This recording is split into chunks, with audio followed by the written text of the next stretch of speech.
নমস্কাৰ বন্ধুসকল আপোনালোকৰ বাবে লৈছো নতুনকৈ এটা চাকৰি আপডেট চাকৰিটো ওলাইছে আপোনালোকৰ অসম চৰকাৰ ফিচাৰ ডিপাৰ্টমেণ্ট ফালৰ পৰা আপোনালোকৰ 2025 চনৰ প্ৰথমটো আপোনাৰ ফিচাৰ ডিপাৰ্টমেণ্টৰ পোষ্ট মুকলি কৰা হৈছে ইয়াতে আপোনাৰ টোটেল পোষ্টৰ সংখ্যা আপোনাৰ 25টা পদ মুকলি কৰিছে ইয়াৰে পোষ্টসমূহ আপোনালোকৰ অফিচাৰ লেভেলৰ পোষ্ট হ'ব তো বন্ধুসকল আপোনালোকৰ মাজৰ এই পোষ্টসমূহ যিবোৰ কেণ্ডিডেটে ইণ্টাৰেষ্ট আৰু এলিজিবল হয় তেওঁলোকে পোষ্টসমূহত এপ্লাই কৰিব পাৰিব আৰু জবটো সম্পূৰ্ণ ইনফৰমেশ্যন কাৰণে ভিডিঅ'টো শেষলৈকে চাই থাকক আৰু যদি চেনেলটো নতুনকৈ আছে চেনেলটো ছাবস্ক্ৰাইব কৰি লওক যাতে আপোনালোকৰ চাকৰি আপডেটসমূহ পাই থাকে তো প্ৰথমতে আপোনালোকক ইয়াতে দিছে যিটো নেকি এপ্লাই কৰাৰ লাষ্ট ডেট সেইটো আপোনাৰ 23 মাৰ্চ 2025 দিয়া হৈছে তাৰপিছত আপোনালোকক ইয়াতে দিয়া হৈছে নেম অফ পোষ্টটো আপোনালোকৰ ফিচাৰ ডিপাৰ্টমেণ্ট অফিচাৰ পোষ্ট হ'ব আপোনালোকক ইয়াতে দিছে টোটেল পোষ্টৰ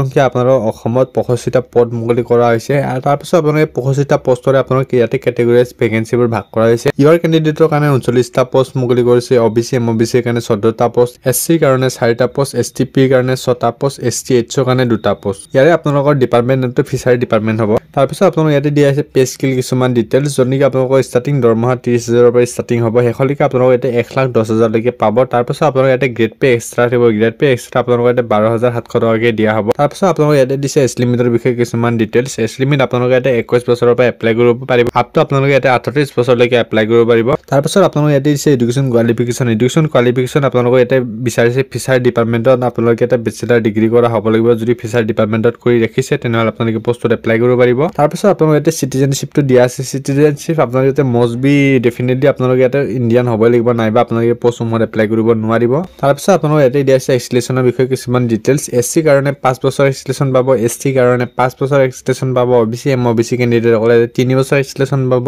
পিডব্লিউবিডি কেণ্ডিডেটসকলে 10 বছৰলৈকে এক্সটেনশ্যন পাব তাৰপিছত আপোনালোক ইয়াতে বিচাৰিছে এমপ্লয়মেণ্ট এক্সচেঞ্জ ৰেজিষ্ট্ৰেশ্যন কাৰ্ড মানে আপোনালোকৰ নামটো এমপ্লয়মেণ্ট এক্সচেঞ্জৰ ৰেজিষ্টাৰ হৈ থাকিব লাগিব যদি নাই হয় আপোনালোকে সোনকালে কৰাই লওক তাৰপিছত আপোনালোক ইয়াতে দিছে এপ্লিকেশ্যন ফিজ কিছুমান ডিটেইলছ ইয়াতে কেটেগৰী সবৰে বেলেগ বেলেগ দিয়া আছে এপ্লিকেশ্যন ফিজ তো প্ৰথমে আপোনালোকৰ জেনেৰেল কেণ্ডিডেট সকলৰ কাৰণে ইয়াতে 297.20 rupees এটা পেমেন্ট কৰিব লাগিব ওবিসি এমওবিসি কেণ্ডিডেট সকলে 197.20 rupees এটা পেমেন্ট কৰিব লাগিব এসসি এসটি যিসকল কেণ্ডিডেটৰ বিপিএল আছে আৰু যিসকল কেণ্ডিডেট পিডব্লিউবিডি তো তেওঁলোকে ইয়াতে 47.20 rupees এটা পেমেন্ট কৰিলে হৈ যাব তাৰপিছত আপোনালোকৰ লাষ্টত মানে দিয়া হৈছে ইয়াতে কিছুমান ইম্পৰ্টেন্ট ডেটছৰ বিষয়ে প্ৰথমতে দিছে আপোনাৰ অনলাইন এপ্লিকেশ্যন ষ্টাৰ্টিং ডেট সেইটো আপোনাৰ 24 ফেব্ৰুৱাৰী 2025 পৰা ষ্টাৰ্টিং হ'ব তাৰপিছত আপোনালোকে ইয়াতে যিটো নেকি এপ্লাই কৰাৰ লাষ্ট ডেট সেইটো আপোনাৰ 23 মাৰ্চ 2025 দিয়া হৈছে তাৰপিছত আপোনালোকে ইয়াতে দিছে কিছুমান ইম্পৰ্টেন্ট ৱেবছাইটৰ লিংক প্ৰথমে দিছে আপোনাৰ অনলাইন এপ্লিকেশ্যন ফৰ্ম ফন্ড আপোনালোকে ক্লিক কৰি দিলে আপোনালোকে ইয়াতে ৰেজিষ্টাৰ কৰি লগইন কৰি পোষ্টসমূহ এপ্লাই কৰিব পাৰিব তাৰপিছত ছেকেণ্ডত দিছে আপোনালোকৰ এডভাৰটাইজমেণ্ট